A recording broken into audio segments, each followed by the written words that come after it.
not discuss, which I know intimately and you don't, I can tell you right now that the women who are in this case file, there are 2 American women who have been caught already admitting they're lying, and then nobody else is accusing me of anything. To begin with, it's very common in cases like this that the alleged victims do not always see themselves as victims. Well, that's very interesting. It's actually extremely interesting because if I was a matrix-controlled organization and my goal was to slander somebody and try and destroy their name, you're telling me that they've chosen a crime which, 1, is heinous, of course, because it damages the person's credibility, and 2, you're saying that even if everyone else involved, if you have 5 people and everyone's sitting there saying, no, nobody's hurt anybody, we like Andrew, we've all worked together, or we're friends, etc. That's not what everybody's saying. No. Let me read you some of the testimony from the current investigation. We have an open criminal investigation. I am absolutely not really sure I'll be found innocent. I know the case better than you. I know it intimately and you don't. I have seen all the criminal files and the evidence against me and you haven't. I know the truth of what happened and you don't. And I'm telling you absolutely and utterly, I've never hurt anybody, that the case that's been put against me is completely and utterly fabricated, and I'm never going to be found guilty of anything. And it's very difficult for me to answer your in-depth questions because we're sitting here inside of the territory of Romania. I'm beholden to the Romanian legal system, and I'm not going to incriminate myself because you're trying to prod me. You are wrong, and we're going to have to accept that from you. If any female on the planet has a problem with me, I strongly recommend her to go to the police and try and pursue me for criminal charges. We stand here with 0 new accusations since my arrest. 0. If you took any famous person, any man of substantial wealth, and you called 2,000 women who knew him, you'd find an ex-girlfriend is upset, somebody who wants money who's upset. They called 2,000 people who knew me and could not find a single woman to make a new complaint. The only complaints they have against me are the initial complaints, which we can prove are lies, and that's where it stands. So I'm not going to sit here and allow you to pretend that I'm some kind of evil predator. This person, if they exist, has not filed criminal charges against me. I welcome anybody who believes I've harmed them, male or female, any point in the past to file criminal charges against me, and I will fight them. I know who I am, and I know what I've done, and I know the truth, and I know that I'll be found innocent of this attack. The reason I'm being attacked is because of my massive influence, not because I've ever hurt anybody. And for you to sit here and say that everybody around you is saying you're innocent, but that doesn't matter because the state will say they're victims, and they're just going to grab everybody you know and call everybody victims, even if they say they're not, and try and put you in jail. You are describing a matrix attack. You're not describing human trafficking. I'm describing women who are going to court to accuse you of rape and human trafficking. We will see what women go. We will see what women go to court. There's other places in that same website where you say you get girls to fall in love with you, and they do it because they love you, because they want to do what you say. Convincing women to take part in some kind of business arrangement doesn't work long term because they're emotional. You've got to get them to fall in love with you.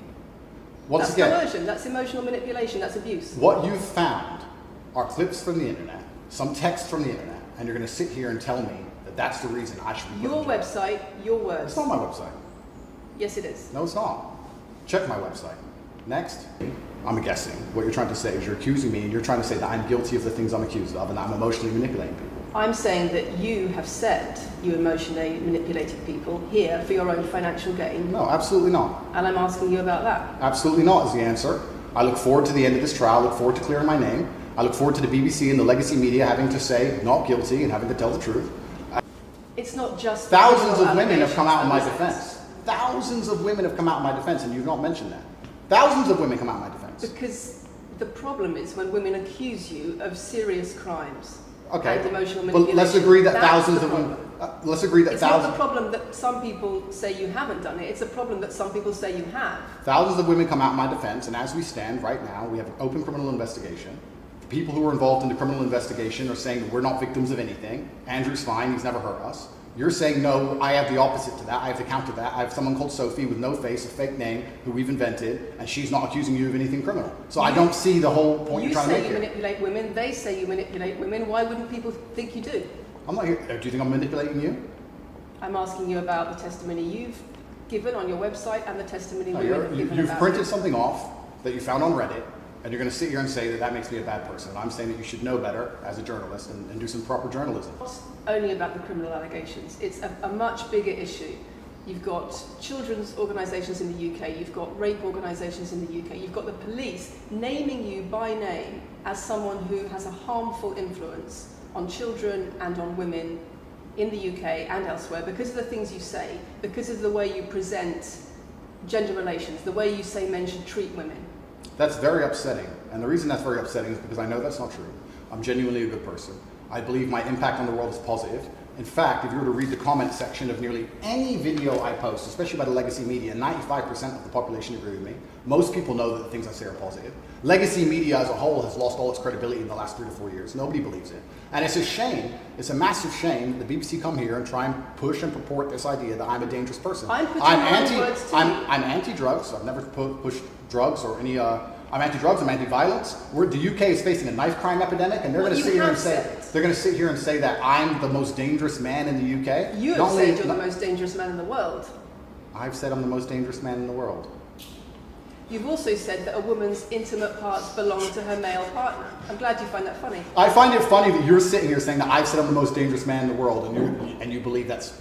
When did I say that?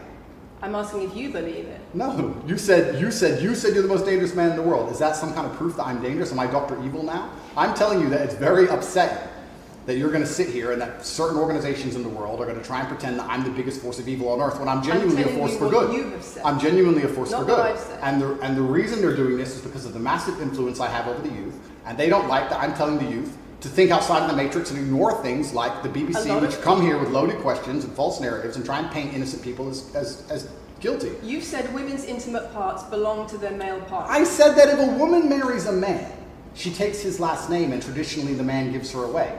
I've been pushing traditional religious beliefs, because I'm a religious man, and traditional beliefs in regards to marriage, which everybody accepted 10 to 15 years ago. So that's not a crazy conspiracy theory. If you're going to sit here and say that me believing a woman should take a man's last name in marriage makes me the most dangerous man in the world, then you're just going to lose even more credibility than the BBC's already lost in the last 4 to 5 years. If that's your point, if that's your narrative you want to push, say that good men luck. should be able to truth. No, completely. You don't have a clue what I say or what I talk about. You never watch my content. You have small pieces of paper, small clips on a piece of paper, and you're trying to pretend I've said evil things. And then you're going to say I'm the most dangerous man in the world, which is truly laughable. You said that, not me. Okay. Do you believe I'm the most dangerous man in the world, Lucy? I'm not answering your questions. Well, then we need to change the dynamic of this interview because, and I'll make this clear, I allowed you into my home. I'm doing you a favor, giving you the first interview I'm giving to the public. You don't come here with a position of authority. You're not the police. I don't respect the BBC. I don't know you. You do not come here with a position of authority over me. We are equals. We are people. We're citizens of the world, and we sit here as equals. And I see you as my equal, and if you ask me questions, I can ask you questions back. You have said that a woman's intimate parts belong to her male partner, and if she goes on OnlyFans, he is entitled to a cut of her income. You are extremely, it's very confusing to me why you're going to sit here, take long format podcasts I've done, which are 3 or 4 hours long, in context where I've sat with OnlyFans girls, 10 or 15 OnlyFans girls, where we've been joking back and forth, ignore every comment and satirical comment and sarcastic comment that the females have made, and then come along and say, you said this, and you're the most evil man in the world. I don't know if you understand what sarcasm is. Did you say it? I don't know if you understand what sarcasm is. I don't know if you understand what context is. I don't know if you understand what satirical comments are. So you're saying it was sarcastic? I'm saying you should clarify. You should watch the show. Let me clarify for the audience. You were being sarcastic when you said a woman's intimate parts belong to her male partner. No. You didn't believe that. No, it's not that. It's that you haven't watched the show at length, and you should have, because the woman was saying, my man's car belongs to me because he's my man.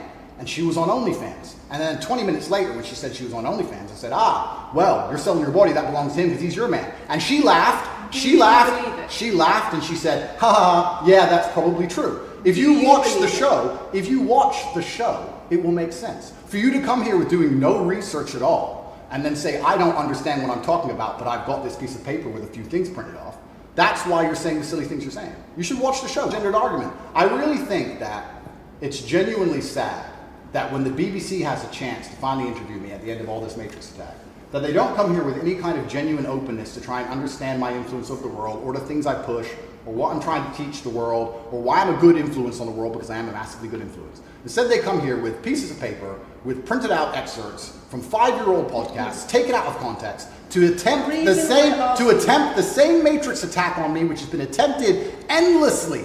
Every single person in legacy media has already tried this, and it doesn't work. I encourage you to read the comment section on YouTube when this goes on YouTube, and you will see that nobody believes a word you're saying.